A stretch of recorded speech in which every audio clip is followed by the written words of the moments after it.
So hey guys, how are you all? Welcome to. So we are back with a brand new movie on what if Naruto awoke as a demigod in a bloodied world. But before we start, be sure to subscribe to our channel and like this video. Now let's begin the story. Blood. That was all Naruto could see as he watched on with dulled eyes at the very people who he tried to protect. His eyes dulled and his heart slowly stopping. He looked over to see Sakura still holding her precious Sasuke and wept for him. Kakashi was in the same boat as he stood over Sasuke and held his head low. He should have known this was a trap. But would they listen to him? No, the mission to Wave was meant to be a simple one. Guard a bridge builder and then go home when the bridge was done. Too bad there was a fucking ambush waiting for them on the final day the bridge would be done.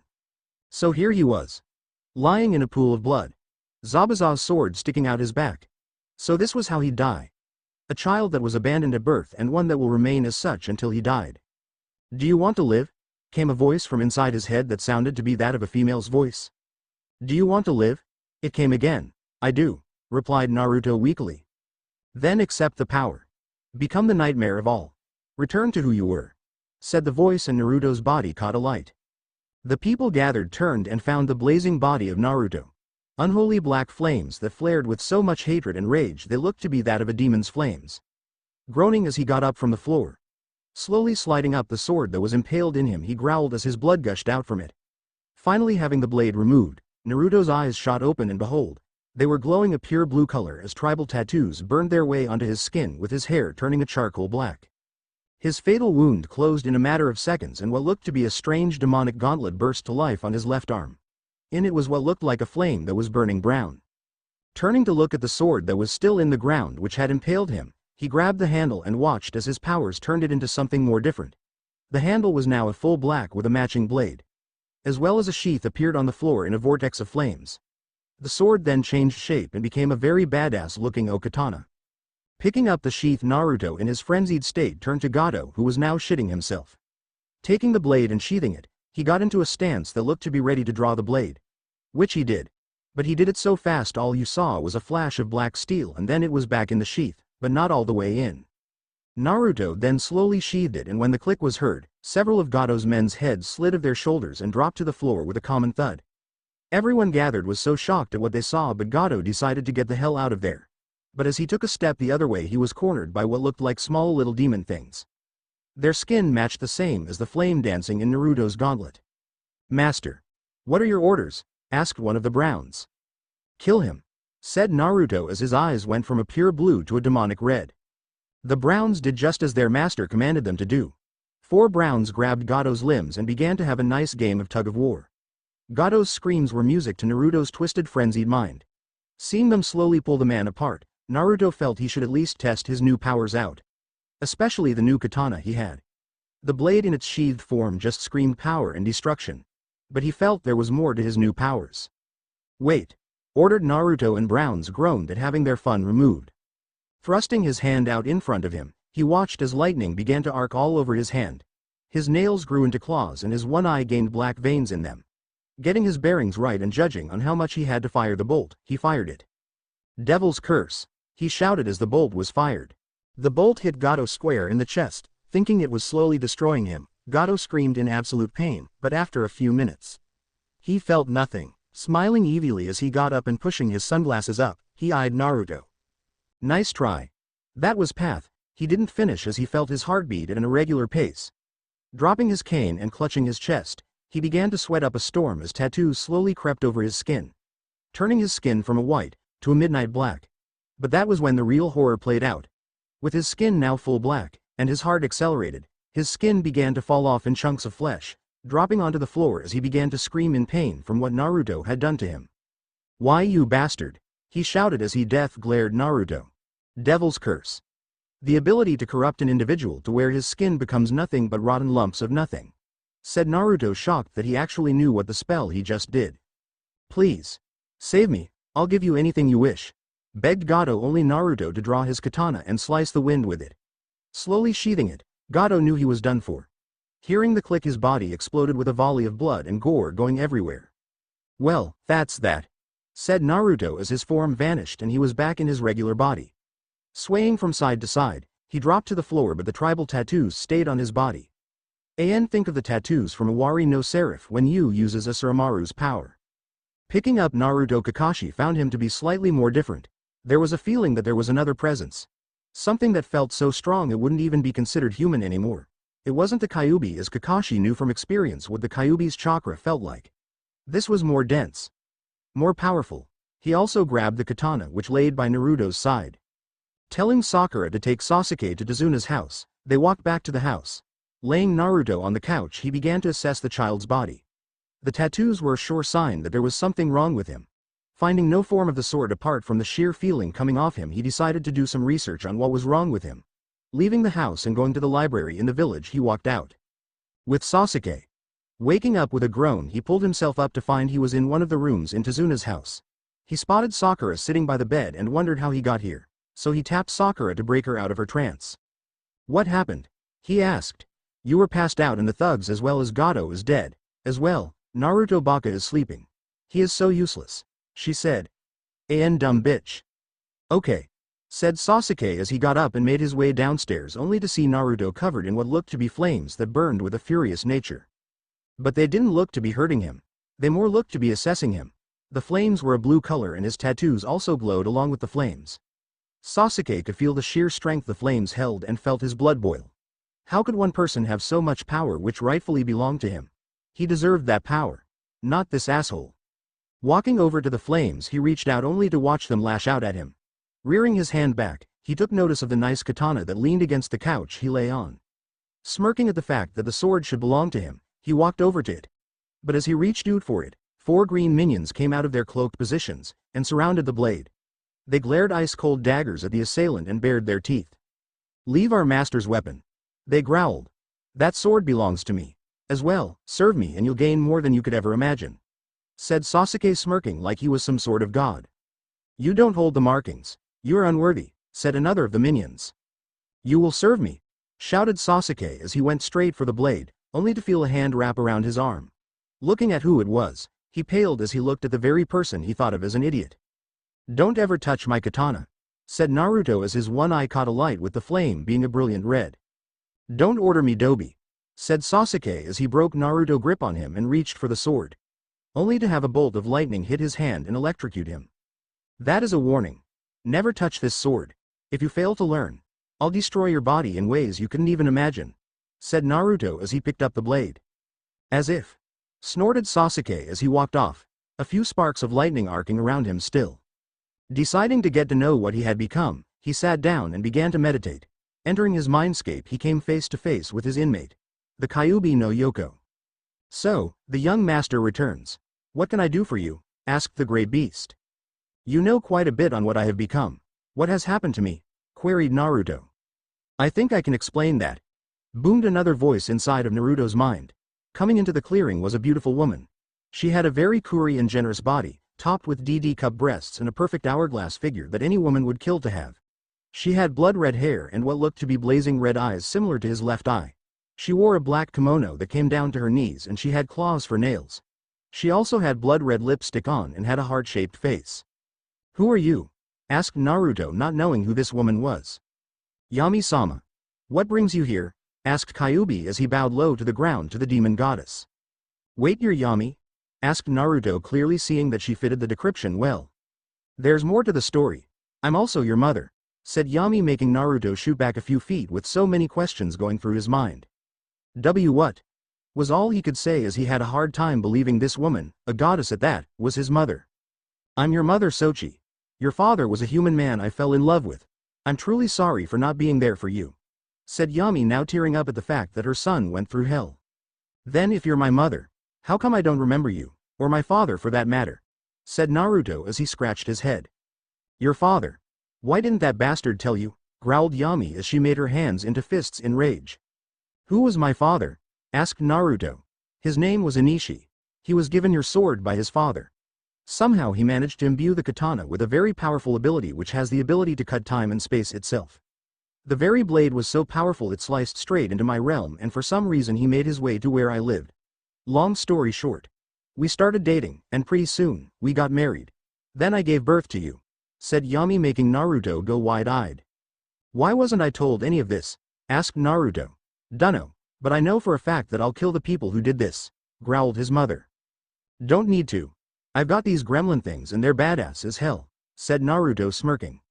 So the choosing has already been done, said Yami, making Naruto gain a question mark above his head. The what? Asked Naruto. Ah. The choosing is a means to have a new overlord if you would. Basically an overlord is a being who is destined to make the whole world an empire under his rule.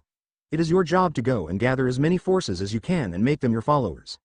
Be it through diplomacy or dictatorship, said Yami, smiling lovingly to her son. And the gremlin things? Asked Naruto. They are the minions. They follow you anywhere. They even do trivial things for you. No questions asked, said Yami as she saw Naruto nod at understanding what she was talking about. And spells? Asked Naruto. Only you and your descendants can use it, thanks to the blood flowing through your veins on my side. You have gained feats of power never seen before. The spell you used, Devil's Curse, is one of those abilities. By focusing a small piece of your soul, and a piece of your strength, you are able to do it, said Yami. And what about my body? Asked Naruto. That was a small bit of your overall power surfacing. Your awakening forced all your latent hidden potential to be forced into overdrive when you awoke. Your body, which shifted as it did, was your true form. Your glowing neon blue eyes was your pure power we call blaze power. The power which stemmed from your father's side of the family. Your blazing red left eye is on my side, as you've noticed my eyes blazing as yours. That's on my side of the family, said Yami. What exactly was my father like? Asked Naruto. He was a brilliant man.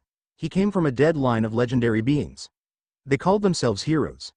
They specialized in the extermination of killing monster and demon alike. Hey, I am the goddess of demons and he was my husband. How cliché and forbidden can you get? Asked Yami with a slight chuckle. I think it's sweet. A life that people don't understand. It's like a Romeo and Juliet story, said Naruto. Oh, Sochi. You know exactly what to say when it comes to women, said Yami as she blushed. So, when can I unlock my full power on both sides? Asked Naruto. In time with serious training, said Yami. As you grow more, you begin to unlock more powers. The more strength you gain, the more you will be able to grow into your true body. Okay, thanks Ka-san, said Naruto as he vanished from sight. Yami-sama. I will take very good care of your son, said Kyuubi as he bowed again to the goddess. Many thanks Kyuubi, said Yami as she vanished from her son's mind. Waking up and finding Sakura standing before him, he groaned as he got up and WLKED away. Oi! Naruto baka, she shouted. What? Asked Naruto without turning around. Give Sasuke-kun that power. He deserves it more than you, she screeched, making Naruto block his ears. Getting very irritated by her antics, he drew the sword and aimed it at her jugular. Never ever tell me what to do. I would easily butcher your ass if you even try and get within 10 feet of me, said Naruto coldly as he slowly sheathed the sword, making Sakura get scared and run away. Naruto smiled and fully sheathed the sword with a click being heard. Nothing happened. He was just bluffing as to not using the dimension slicer. Or maybe there was something wrong with it. Naruto dono, boomed Kyuubi's voice from in his mind. What? Asked Naruto. Your father's sword. It is Yamato, the legendary dimension slicer. It has a set number of dimension slicers it can do. Based off your current power level, you would only be able to handle 10 dimension slicers. The more your powers unlock, the more slicers you can do, said Kyuubi. Thanks for the heads up, said Naruto. Walking out of the house, he wondered just how powerful he was. If he had this much strength, what would he be like when he was older? He was, in layman's terms, a demigod. The offspring of a goddess and immortal being. He was definitely planning on using his powers to do the world a favor. Either by destroying it, or purifying it to save the people. He was going to take the whole world by storm. With the bridge now being completed, Naruto and Team 7 walked back to the village. As well, the little Oompa Loompas followed them to the village. Now that Naruto had his true power awakened, the fact with his flaming red eye was just purely a dead giveaway of what people would call him. Hey, they called him a demon and such, but they were only half right. Sometimes he found it was nice that his mother was the goddess of demons. But it would be a pain should people continue calling him a demon. He was pretty sure even demons got annoyed by people calling them demons. All along the way, Naruto was getting very pissed off. Reason? One word. Sasuke. The little shit kept demanding that Naruto should give him that power and also demanded the minions that followed Naruto. Sasuke. Say one more thing about taking away my powers and the things I have, and I will send you to hell. Snarled Naruto as he turned around with his hand making its way to the katana. Like you could, retorted Sasuke with cocky smirk. Wanna test that theory? challenged Naruto darkly. That's enough, both of you, said Kakashi, stepping into the argument before it turned bloody. And after seeing what that katana could do, was just something that called for serious precautions. Finally making it to the gates, they made their way to the Hokage Tower, who nearly had a heart attack when he saw Naruto. Staring at the young teen who had taken on a very drastic change, not to mention the flaming left eye which gave off a very uneasy feeling for him. Naruto-kun. Good to see you again, said Hiruzen as he gave a weak smile, not wanting to speak about his changes. Sup, was all Naruto said as he looked around in a bored tone. So what is the report? Asked Hiruzen as he looked over to Kakashi. Kakashi gave him the rundown of what happened. He went in detail regarding the whole thing about the mission going up from a C to an A ranked 1. As well as telling Hiruzen about Naruto's transformation when Zabuza supposedly killed him. Dismissing them and giving them their pay, he turned around and began to think, but his musing were cut short when he felt a very dark presence behind him. Slowly turning around, he came face to face with Naruto's mother, Yami. Hi Hiruzen, she said darkly, making the age-old Kage cringe in fear. Hi Yami-sama, he said. Why didn't you tell my son about his true identity and that he was my son? She asked, crossing her arms. I thought that it would be better if I kept it from him to keep him safe. Who knows what would have happened if he learned he was a demigod born from the goddess of demons and a human who came from a long-dead clan, said Hiruzen, only to have the goddess slam her hands on the desk. Don't give me that bullshit. My son has already learned of his true identity when he went on that mission. You only wanted him to be a loyal little pet to you. She snarled as her power flared around her. I would never do such a thing, pleaded Hiruzen as he placed his hands up in a display of surrender. Just know that if I find out you're lying, I'll personally come down here and kill you myself, spat Yami as she vanished from sight in the form of hellfire. Hiruzen relaxed as he slouched in his chair. Looking back at the village, he could only guess as to what the demigod was up to. With Naruto walking around the village, Naruto could feel the true intentions of people as he walked past them. Thanks to him unlocking his true power, everything was more clearer. The thoughts of people sounded in his head as if they were his own thoughts. Some were words of pity while they held faces of disgust, while others were the same to what they were showing. Finally making it to his apartment, Naruto reached for the doorknob only to find it unlocked and slightly open. Gripping Yamato and pushing it open, he walked in. As he took a step inside, he heard the sounds of crockery and cutlery being clinked together. Not to mention the pair of high-heeled boots at his door. Making his way into the room, he found a very glorious sight. Standing there in an outfit that consisted of black short skirt, a black bra and a black leather jacket which was also accompanied with a black police hat and blonde hair that reached the back of her knees or it was longer, was a woman that looked like a goddess herself. Or maybe she was one. Her perfect hourglass figure was complemented by her generous bust being what Naruto thought was a definite G-cup. The girl spun around and soon enough smiled to him seductively, knowing that she had him in her grasps. Her eyes were such a nice warm purple color with slits in them. Hello Naruto-chan. Glad you could make it, she purred as she sauntered over to Naruto. Who are you? Asked Naruto as he tried to not look her up. My name is Bishamonten, but you may call me Bishamon-chan, big boy. And I think you know why I'm here, she said, placing her mouth to his ear, whispering into it while pressing her breasts into his chest. No I don't, responded Naruto as he stepped back only to have his back hit the wall. Bishamon just smiled very sultry and walked over to him, swaying her hips as she did so. Naruto's eyes soon enough gave in and fixed themselves onto her wide hips. Smiling further, she knew she had him right where she wanted him. Taking a hold of his hand, she licked the fingers and placed it on her left breast. Naruto did the most logical thing any demigod would have done in this situation. Firing off a massive nosebleed, he fainted right then and there. Dropping like a rock, the common thud was heard as he passed out. Bishamon just smirked evilly at what she did, got her desired effect. Kneeling down to him, she placed a kiss on his lips and left via a white flash. Waking up and slowly sitting, he looked to find Bishamonten gone and the room how he left it. He made his way over to the mirror in his bathroom. Staring back at him was his face with the blazing red left eye. Sighing at thinking this was going to be problematic in the future, he heard his mother call from inside the house. Walking out and looking into the dining room, he found there his mother. Sitting at the table, she smiled to him. Now Sochi. You're probably wondering if the villages will find a new means of getting you executed, but I have a means of helping you with that eye of yours, said Yami as she folded her arms. How? Asked Naruto as he sat down on the opposite side. Here, replied Yami, holding out a black eye patch with an upside-down tri-infinity on it. What's this? Asked Naruto, taking the eye patch. It will suppress that blazing eye of yours. Believe it or not, but your eye is actually one of the most powerfulest things in your arsenal stemming from my side of the family," said Yami, making Naruto lean in. "Really?" asked Naruto, intrigued that his powers on his mother's side was so strong. "Hi. Now your eye is what we call the evil eye. It holds the very power to draw out a person's hatred, allowing you to use that against them. However, it has a more frontal attack, while that is its passive ability. The frontal ability is the ability to summon up your full demonic strength," said Yami, with Naruto nodding in understanding. "And that would mean my powers on your side of the family are bolstered to more powerful heights," said Naruto as Yami held out her finger to him as if to stop him. "Not only that, if your evil eye is out for a set number of time, you will be able to go into a very powerful state of transforming which only you and a select number of demons can do. It's called Hell Trigger," said Yami as she watched her son look at her with confusion. This only made her chuckle. Hell Trigger is the pinnacle of your powers. You basically take on a more demonic appearance where you turn into a demon yourself. Everything is increased and you can take on a more vicious approach, as well as mowing down hordes of enemies in a single shot.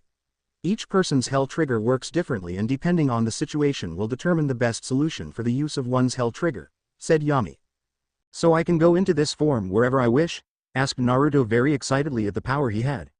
"Yes, but you won't be able to use it right now. Your body and power had only just awakened, so if you try and use your Hell Trigger right now you'd seriously damage yourself," said Yami as Naruto's face died out of color. Yami just chuckled to herself. "Don't worry. With enough training you can gain the necessary strength to use it. But as of now, it won't work. The only power you have with your demonic heritage, you have Devil's Curse and Devil's Storm," said Yami as she watched Naruto's face light up. "Any other abilities?" asked Naruto. "You have many. You just need to train," said Yami as she vanished from sight. Looking at the eye patch, he slowly brought it up to his eye and placed it on. As soon as the eye was covered, he felt woozy. Placing a hand on the table to steady himself, he found that his powers were a lot more controlled. It was like he had slammed the brakes on a massive stream of raging water. Whereas when he didn't have the eye patch, his powers were on a whole new level. Looking on the couch in his living room, he found a set of nice-looking threads that were a full black apart from the one on top that had red lining. On them was a note with a lipstick mark on it. Taking hold of the letter, he read the contents. It read, "Hey there, sexy. Hope you like the new threads I got you. Much better than that crap piece of shit you used to wear. Hope to see you soon, hot stuff. As well, these are the best in combat. The coat offers protection against anything, from bullets to what you call jutsu. Every piece of clothing has been fused with a special trait that I want you to find out for yourself. As well, you'll find something very nice in the pocket and under these clothes, as well as some gear. Enjoy. Bishaman. P.S. See you around." Taking hold of the coat, he opened it up and found it to be a very nice fitting coat. As well, it was a trench coat with a very big hood on it. The coat itself was quite light, which he found out when he picked it up. Hanging it over the back of the couch, he moved the other articles of clothes to find 2 pistols under the clothes. To be precise, one was a Desert Eagle, the other a .44 Magnum. The Desert Eagle was a pure gold while the revolver was a pure black. Smiling evilly, he took the clothes and got change. After a few minutes he walked out and found it to be a very nice fit. He really had to thank Bishaman when he saw her again. Looking back at the couch, he found a pair of black combat boots. Sitting down and putting them on, he marveled at his new look, at what he now looked like. He was a totally different person now. And that was just the clothes alone. Like a badass had just been born. Reaching and putting on the trench coat, he felt the fabric relax around him. Realizing that the message mentioned something about something in the pocket, he fished it out. Pulling it out, he fell over with a massive nosebleed. On the piece of paper was Bishaman, but she was in a 2-piece bikini that looked to be too small for her. She stood by the beach posing very sexily, and she had a very seductive smile on her face. Getting over his nosebleed by plugging up his nose with tissues, he pocketed the picture while muttering something about gorgeous goddesses giving him nosebleeds. Taking the 2 pistols, he put them in the holsters that somehow appeared out of nowhere. Placing them in the holsters with the Desert Eagle on the left and the revolver on the right, he watched as the holsters and the guns glowed white before vanishing from sight. Clearly liking how things would turn out, he made his way to a training ground to learn of his new powers and abilities. Walking along, he found that people gave him strange looks that weren't that of hatred, but ones of wanting and lust. It must be because of his new look. This just made him slightly angry at the fact that because he now looked different, he now had women after him. Why did things turn out like this? Finally getting to a training ground, he concentrated, and the pistols he had stowed away flashed and were waiting to be drawn. Pulling out the Desert Eagle, he aimed the pistol at one of the trees and pulled the trigger.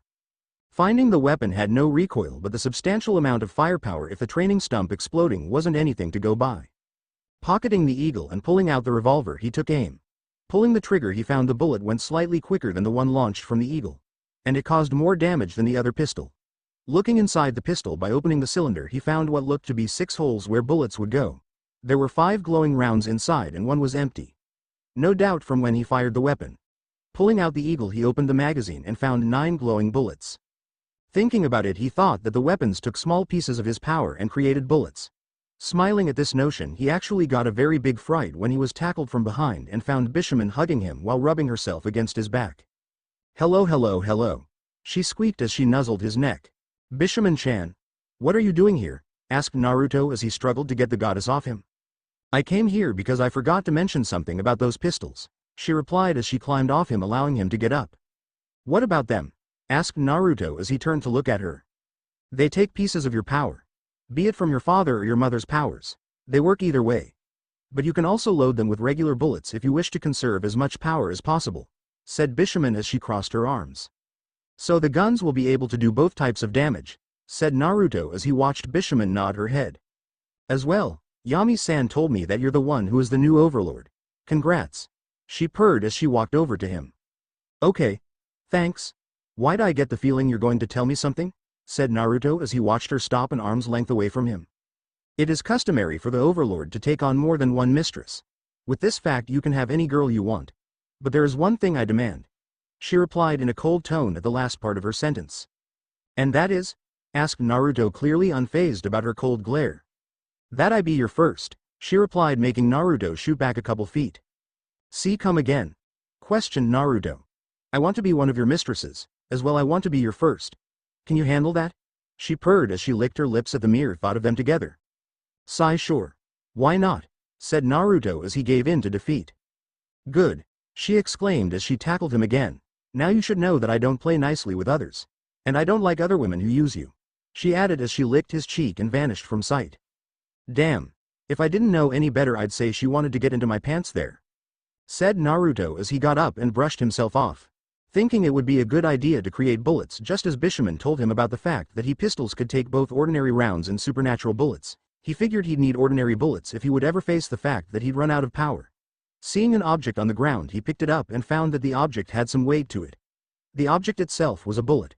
Walking off to find a smith, he made his way to the village. Naruto finally made it to the smith and walked into the door. There he found Tenten, who was working on a sword of some sorts. Hearing the door open, she turned to the man and bowed. "Welcome. How can I help you?" she asked as she looked up and found herself staring at Naruto in his new look. "I'd like to know if you do custom orders," requested Naruto as he looked at her. "We do. What do you wish to have made?" she asked. "This," replied Naruto as he threw her the bullet. Catching the object and examining it, she came to the conclusion that she could very much make an object like this. Walking to the back, she found she had enough materials to create the object in question. Walking back, she found Naruto staring at one of the katanas that rested in the display window. "I have more than enough supplies to create this object. Will that be all?" she asked as she walked over to Naruto. "Yes, as a matter of fact, I need to know if you can answer 2 things of mine," said Naruto as he took the katana and unsheathed it to feel its weight and overall balance. "And that is?" asked Tenten. "Can you also make this? And how much for the katana?" asked Naruto as he pulled out the eagle and pulled out the magazine, which now had no bullets, and seeing that they were made from his power. Handing her the object, he watched as she went back to examine it. "Yes. I can make this. As for the sword, that will cost 150,000 ryo, she replied. "Okay. I'll come back. As for the bullets and magazine, I want you to go ahead with it. I'll consider the blade," said Naruto as he put it back and walked out the store, leaving Tenten standing there all dumbfounded. "Was that really Naruto?" she said to herself as she walked behind the counter and got to work. As he walked along the streets, an Anbu appeared in a swirl of leaves in front of him. He had a dog mask on and had brown hair. "You're requested to see the council," he said as he grabbed Naruto and shunned Shin to the council chambers. Appearing in the same manner, he glared daggers at the council. Half of the council was made up of the shinobi clan heads, while the other half was the civilian side. "What is it this time?" snapped Naruto, only to have Homura shout at the boy. "You will respect us, you impudent demon. You should be on your knees before us," she snapped, only to feel such despair wash over her as Naruto's hand made its way to his eye patch. "Respect? Demon? Huh? You hold no right to call me such words. Why would I respect you when all you've done is take from me?" snarled Naruto as he slowly pushed his eye patch up only to have someone grab his arm. Looking at the person who did it, he found his mother holding his arm and shaking her head, telling him to stop doing what he was about to do. Naruto Sochi. Don't open that eye of yours. Your power will be forced to be restrained by these assholes, and if that happens, you can like to find yourself in a jam should you be in that position, said Yami as she felt Naruto's hand relax, making her let go of her son's hand. Okay, was all Naruto said as he let his hand fall from his eye patch. He also took notice that his mother's eyes weren't in their blazing nature like his eye was. They were such a beautiful crimson color. Who are you, slut? Asked a fat civilian council member as he stood up only to have Yami push him down with her powers. Now don't you dare say anything like that. I'm just as bad as my son here when it comes to tempers. She growled, making the civilian and shinobi sides nearly piss themselves in fear. I'm taking my son home to train him in using his powers properly. You'll see him at the beginning of the Chunin exams, said Yami only to have Homura jump back up like the dumb shit she was. That demon isn't going anywhere. He belongs here as a weapon, the elder said only to be pushed back by Naruto, who used his powers. I am going, and there's nothing you can do to stop me, he growled as Yami smiled to him and vanished in a swirl of demonic flames. Such a pain, said Shikaku as he leaned back with a sigh. Who was that? Asked Hiyashi, turning to Hiruzen. The goddess of demons herself, he replied. Then we just lost our opportunity to use that brat as a more powerful weapon. He should stay here, said Danzo only to have Hiruzen glare daggers at him. Should Yami-sama find out that Naruto was defiled in such a manner, she'd kill us all, replied Hiruzen only to have the age-old Warhawk scoff at the idea. That stupid whore can't do anything. She is only good for one thing like all demons, and that is spreading their legs to any guy they see, said Danzo only to have Hiruzen order 4 Anbu to take Danzo to the T&I department. That's why I don't want to get on Yami-sama's bad side. Danzo, you are hereby subjected to the loving care of Anko. You will stay there until 3 months are up, said Hiruzen, making the Anbu shunshin him away. In a flash of flames in a swirling manner, Naruto found himself in the underworld, facing a very magnificent castle. But not the underworld he knew. This one seemed more peaceful, more relaxed. His mother was already walking off, so he sprinted to catch up with her. What is this place? Asked Naruto, trying to know exactly where he was. Why, this is the underworld, replied his mother, but it looks more, trailed Naruto as he looked up and watched a dragonfly overhead. Peaceful. That's because this is the other side of the underworld where the noble demon and the demon king live. And above them is this place. My home, said Yami with a chuckle as she stopped at a ledge and pointed out toward an area that had a demonic red glow with the distant sounds of people crying out in pain. There is the real underworld you know of. There's where all the riffraff are, said Yami as she continued her walk into the castle. The doors burst open and a woman with black straight hair bowed to them. Bringing herself up, Naruto blushed at who was before him. She had a very well-endowed figure on her, as the only top piece of clothes she wore was a belly shirt. The lower half was a skirt that stopped at her knees. Her eyes were a beautiful emerald color and her head was heart-shaped. Welcome home, Yami-sama. Naruto-sama, she said. Hello, Seraphim. How are you? Asked Yami. Doing good. And I must say, your son is everything you told me about, said Seraphim as she turned to Naruto to find him blushing. Thank you. He takes after his father in terms of looks, said Yami, taking Naruto to see his room. This will be where you'll be staying. When you return to Konoha to take part in the Chunin exams, I've made arrangements with Hiruzen to have your own house-type estate, said Yami, making Naruto's eyes widen. The estate belonged to your father, added Yami, making Naruto understand that it was part of his inheritance. Getting accustomed to the lifestyle he'd be having in the underworld, Naruto soon heard his mother tell him to meet in the courtyard. Walking into the courtyard, Naruto found his mother standing there holding her own weapon, which was a very demonic-looking scythe. First things first. Hand over Yamato, said Yami, holding out her hand. Why? Asked Naruto, tightening his grip on Yamato. You must learn to use your power more better. Yamato is a power-based weapon. The stronger the master, the more volatile the weapon. As you may have experienced, the blade only responds to your most strongest emotions. Like when you were going to be attacked by those thugs. Yamato was used at its full potential. Now that you've awoken, the more your powers grow, the harder it is. This is what I'll be teaching you, said Yami, only to have Naruto scoff at the idea. Yami just sighed as she placed a hand on her forehead as it was hung in defeat. Pull off that eye patch, she barked. Doing as she instructed, Naruto yanked the piece of cloth off his eye and his blazing eye sprung to life. Instantly Naruto felt his power increase tenfold. Like he was more powerful than anything ever. Now use Dimsenyan slicer on this apple. Slice it in 2 pieces. Watch my hand please. I'm kind of attached it, you know. Order Yami, holding up an apple. Doing again as his mother instructed, Naruto drew the blade and slowly retracted it back into its sheath. But when the click was heard, the mountain on the far end of the underworld slid off with a powerful echo heard. Whoops, said Naruto as he scratched the back of his head. See what I mean? That power of yours is extremely strong. I'm going to train you in using your powers to their fullest. Once mastered, we're moving on to controlling your Hell Trigger, followed by your Seraph State, said Yami. Hell Trigger, I know. What is this Seraph State? Asked Naruto. Oh right. Seraph State is a mix of your Hell Trigger, but instead of just pushing out your blaze power, you push out your overall power on your father's side. What happens is that your Hell Trigger becomes overloaded and you enter a very powerful frenzy state, but on a light blaze side. Seraph State, explained Yami, with Naruto nodding at what she meant. Handing over Yamato, Naruto got ready to train. Yami smiled as she snapped her fingers. Instantly, they were at the lava's edge that was well far away from the castle. Naruto stood on a spike that resting in the lava's center while Yami had her demonic wings open and floated above him. What the hell? Asked Naruto, making Yami laugh so hard she began to cry. That was the exact same thing your father said when I did this to him. For your first lesson, you are to meditate here, on this very spike. You are to push your blaze power out in such a manner to where you create a platform under your feet, said Yami. What would happen if I fall in? Asked Naruto, concerned for his safety. You'll be in extreme pain. Your father almost fell in, but I saved him because I felt drawn to him. I want you to do your best. See you in a week, said Yami, vanishing. Sighing as a huff of how much this was a pain, he got to work on feeling out his blaze power. It was pretty easy to grasp, as the Kyuubi inside him helped emphasize its potency. But just as Naruto was about to get ready, his mother returned and slammed her hand into his gut. I'll take that, she said. That is considered cheating. Bringing her hand out was a white orb that took on the form of a little fox with 9 tails resting on her shoulder. Why not?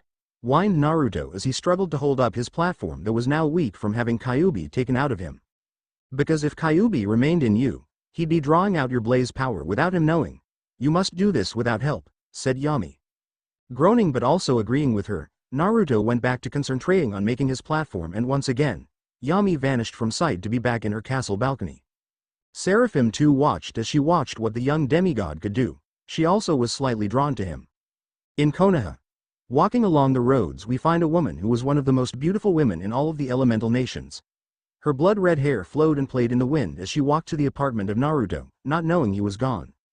Despite seeing him a few times when he went to the academy, and a few times seeing his train more and more to be better than anything in the world, she felt really drawn to him.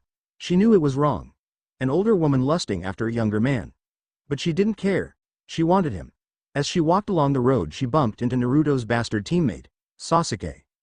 Uchiha, said Kushina as she looked down her nose to him. Uzumaki, snorted Sasuke as he walked past her. Damn it. Why won't she agree to going out with me? She should feel honored for being with me. Mentally shouted Sasuke as he continued on his way. Making it up to the apartment, she breathed in a breath of courage and knocked on the door. No answer was heard, so she knocked again, finding the door open. Slowly pushing it to be fully open, she walked inside. Hello? Naruto-kun. Listen, I wanted to let you know that I have a serious secret to tell you. One that has been eating away at me ever since I saw you for the first time. I want to tell you that I love you, and I want to be with you no matter what happens, said Kushina as she walked into the apartment and found a letter resting on the table. It was addressed to her. Opening the letter, she read it over. It read as, Dear Kushina-chan, I know about your secret for a long time. I know you had a crush on me ever since you began to spy on me. But I want you to know is that you were always on my mind as well. But circumstances have proved more different that I'll explain to you when I get back. I promise. I'll take you out on a date. I'll be thinking of you every time I close my eyes as I go to bed from where I am. I know it is wrong. But I too don't give a shit. I love you. Naruto. Kushina soon found herself blushing and gave out a girlish scream that her crush too loved her. Naruto loved her. Pocketing the letter and leaving the apartment, she shot to her own apartment and read over the letter over and over again. Wherever Naruto was, she was glad that he felt the same way about her. Thanks for watching here.